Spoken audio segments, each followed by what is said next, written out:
Hello, welcome back to another story time with Mr. G. Now today's book is The Detective Dog, which is a fantastic book written by Julia Donaldson, who is also the author of The Gruffalo and other stories that I have read during lockdown.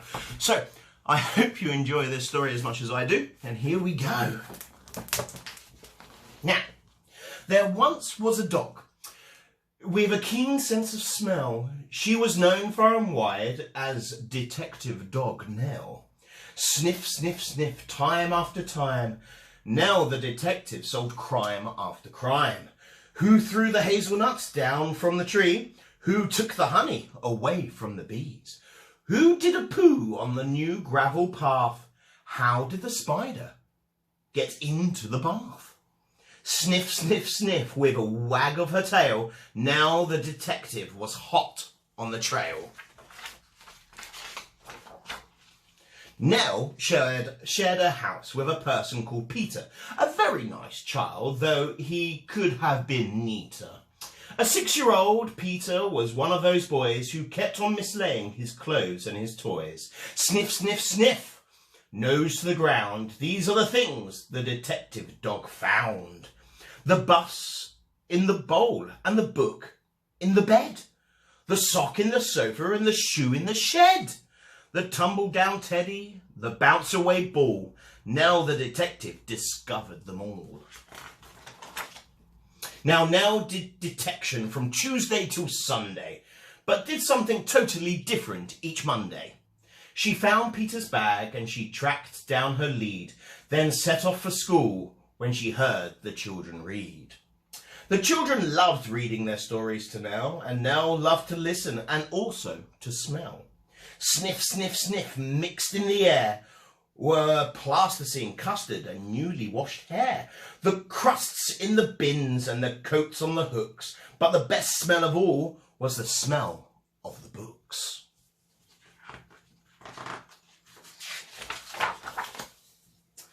Books about dinosaurs, books about knights, books about planets and meteorites, books about princes who turned into frogs, books about dragons and books about dogs. But then came a Monday when all was not well. Nell sniffed the air and she smelled the wrong smell. Into the classroom the two of them hurried and found Mr. Jones looking terribly worried. He tugged at his hair and he let out a sigh. Peter looked round and he started to cry. Sniff, sniff, sniff, what was going on? The books, cried Peter. The books have all gone.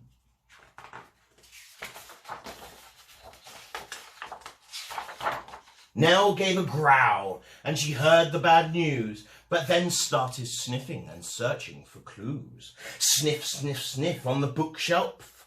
A cap. The thief must have dropped it, the terrible chap. Nell sniffed the cap, then she tugged on the lead, and woof, she was off at an astonishing speed. Everyone followed Detective Dog Nell. She stopped at the traffic lights. What could she smell? Sniff, sniff, sniff, haddock and hay, pizza and penguins, and further away, the smell of the thief. And how very exciting. Thousands of pages all covered in writing. Then woof, they were off with no time for a stop, past the farm and the zoo and the takeaway shop. They raced through a field where the rabbits smelled good, then over a golf course and into a wood. They thrashed through the undergrowth, leafy and dense, till they came to a gate in an old wooden fence. Then Nell started growling and pricked up in her ear. She barked, and that bark meant the thief is in there.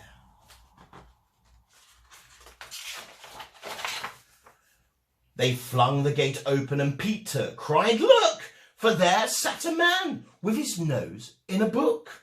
There were many more books poking out of a sack, and the children yelled, "Those are our books, give them back!" Sniff, sniff, sniff, the book thief looked sad.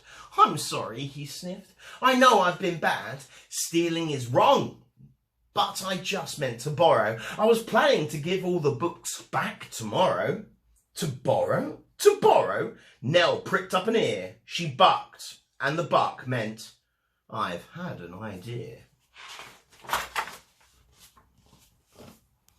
Then woof, she was off, and away they all sped, including the book thief, who told them, I'm Ted. Sniff, sniff, sniff, they raced through the wood and over the field where the rabbits smelt good. They panted and puffed past the takeaway shop, the zoo and the farmyard with never a stop, except to retrieve Peter's scarf and his ball, which someone had thoughtfully placed on a wall. Till they came to a building where doors open wide, and what did they see when they all went inside? Thousands of books, from the floor to the ceiling. The books gave the thief the most heavenly feeling. He gazed in amazement. Where am I? He said. And Peter replied, a library, Ted. You can join if you want to. There isn't a fee. And then you can take lots of books out for free. So, Ted has a lovely new library card and he sits reading books in his little backyard. And when it's Monday, Detective Dog Nell visits the school with a wonderful smell. Sniff, sniff, sniff, with a faraway look, she smells and she listens to book after book. The end. I like that one. Well, I hope you enjoyed it too, and I hope you can join me again for another Story Time with Mr. G. Take care. Bye.